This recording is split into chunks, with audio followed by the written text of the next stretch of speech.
There's a moment that shows up again and again in capable people's lives. Months of good work, and then, right at the end, something goes wrong.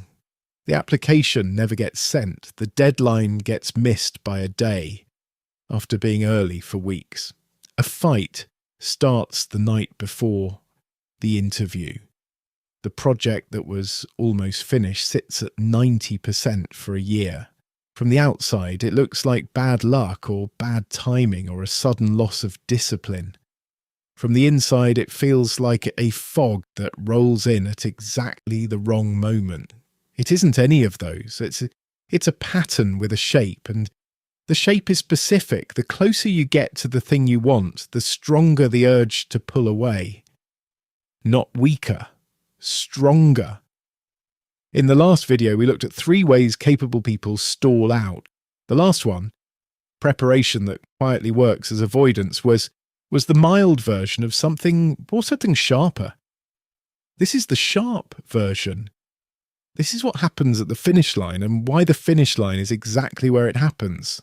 Start with the geometry, because it explains the timing better than any story about willpower.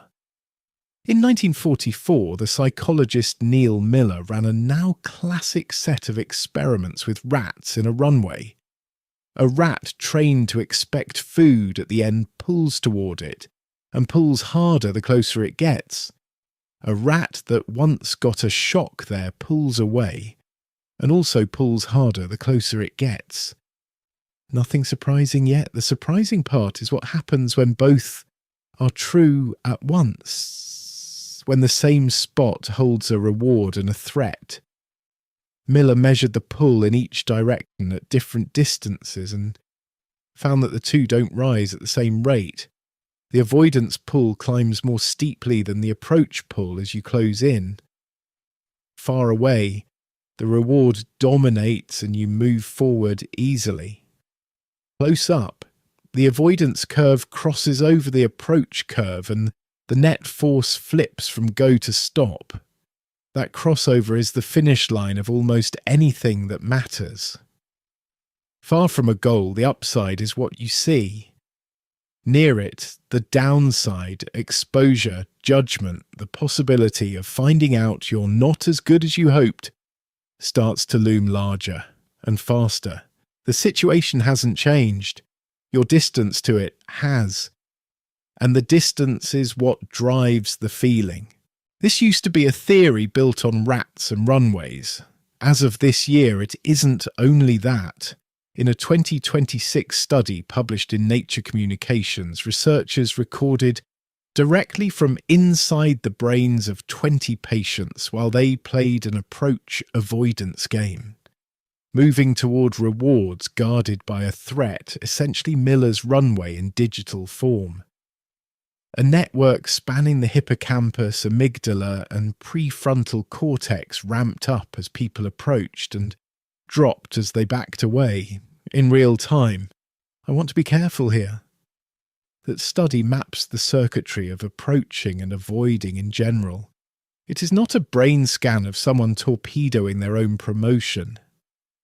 But it tells us the machinery Miller inferred from rats is real, physical, and running in humans whenever a goal carries any possible cost. So the pull to retreat is real and it peaks late. The question is what people do with it. And the most common thing they do is manufacture a reason. In 1978, a study we touched on last time, Stephen Berglas and Edward Jones noticed something strange. People who had just succeeded at a task in a way they couldn't explain, success that felt like it might not hold, were more likely to choose a drug they believed would hurt their performance on the next round. Handed a chance to build in an excuse before the test, they took it. That's self-handicapping. You create an obstacle in advance so that if you fail, the obstacle takes the blame instead of you. Stay up too late before the thing that matters. Take on a second commitment right as the first one peaks. Get sick, get distracted, pick a fight. None of it looks deliberate. That's the point. If it looked deliberate, it wouldn't protect anything. Here's why it clusters near success. Specifically, an excuse is only worth building when there's something to protect, and there's only something to protect when the outcome is about to become real and about to reflect on you. Far from the finish line, failure is hypothetical and needs no alibi. Near it, failure is imminent and personal. So the mind quietly starts laying down insurance, and it costs you. A 2014 meta-analysis by Schwinger and colleagues pooled 36 studies covering more than 25,000 people and found a consistent negative relationship between self-handicapping and actual achievement, around minus 0.23. Not catastrophic in any single case, but reliable and compounding. Every time you hand yourself an excuse, you lower the ceiling you were reaching for by a little. The protection is real. So is the price. There's a second thing that happens near the finish line, and it's almost the opposite failure. Not building an obstacle, but breaking the skill you already have. In 1984, Roy Baumeister ran a series of experiments on what he called choking under pressure. The finding was clean and uncomfortable. When the stakes went up, a cash reward, an audience, a competition, performance on a well-practiced skill went down. Not because people stopped trying, because they started paying attention. His explanation is that skilled action runs on autopilot. You don't think about each step. If you did, you'd be slower and clumsier. But pressure flips a switch.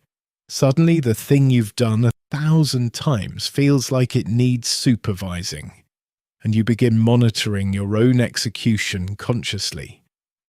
And the conscious mind is a worse operator of an overlearned skill than the automatic one. The attention that pressure summons is exactly what jams the machine. Now stack that on the gradient. As you approach something that matters, the stakes rise, so self-consciousness rises with them. Right at the moment, you most need to be fluid. The presentation you could give in your sleep goes stiff in the room that counts. The conversation you rehearsed comes out wrong when it's finally real.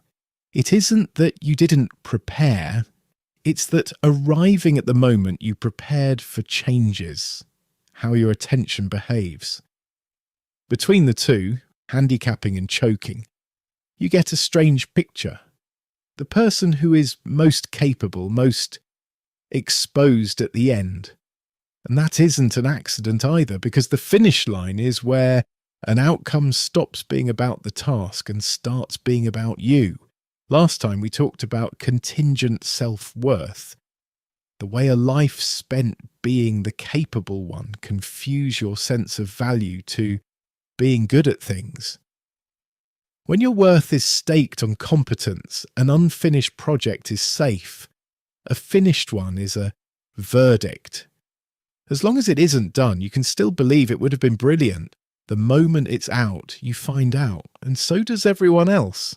So approaching completion isn't only approaching a reward, it's approaching a judgment on the one thing you've decided you can't afford to be wrong about. The avoidance gradient isn't irrational under those terms. It's protecting the most valuable and most fragile thing you own, the story that you're good enough. Sabotage, from that angle, isn't self-destruction. It's self-defense aimed at the wrong target, firing at the worst possible time. 3 shifts. Same as before, small, testable, and not designed to make you feel anything. 1. Name the gradient, not the doubt. When the resistance spikes near the end, the sudden certainty that the idea is bad, the timing's wrong, you're not ready. Treat that feeling as information about distance, not about the work. The doubt didn't arrive because you learned something new. It arrived because you got close. A feeling that scales with proximity rather than with evidence is a gradient, not a verdict. You don't have to argue with it. You just have to stop believing it's telling you the truth about the project. 2. Remove the decision. Most sabotage needs a moment, a point where you get to choose, and avoidance wins the choice. So take the choice out. This is one of the most replicated findings in behavioral science. Implementation intentions, simple if-then plans made in advance. A 2006 meta-analysis by Gollwitzer and Sheeran across 94 independent tests found a medium to large effect on actually following through. Not, "I'll send it soon." Instead, when it's 9 a.m. on Tuesday, I open the file and hit send. You decide once ahead of time, while the gradient is still flat, so that at the finish line there's no decision left for avoidance to hijack. 3. Shrink the verdict. The gradient is steep because the outcome feels total, so make it not total. Ship the thing small. Call it a draft, a test, a first attempt. Tell no one or tell one person. Release it into a low-stakes corner before the high-stakes one. You're not lowering your standards. You're lowering the height of the cliff, so avoidance has less to defend against. A finish line that isn't a referendum on your worth is one you can actually walk across. None of this is weakness, and none of it is laziness. The pull to retreat right before you arrive is an old, sensible piece of machinery doing its job at the worst possible moment. It fires hardest near the goal because that's where the risk to your self-image is highest. And it can't tell the difference between a threat to your life and a threat to your story about yourself. You can't delete the gradient. It's built in. The brain recordings suggest it's physical. What you can do is stop taking its signal at face value. When the fog rolls in at 90%, you can recognize it for what it is. Not new information, not a sign to stop, just the shape of getting close. Most people never name it. They call it bad luck and they feel it again on the next thing and the next. You just named it. That's the part that changes something, but only if you use it before the next finish line, not after. Next, the influence tactics being used on you every day by people who understand your psychology better than you do, and how to see them coming.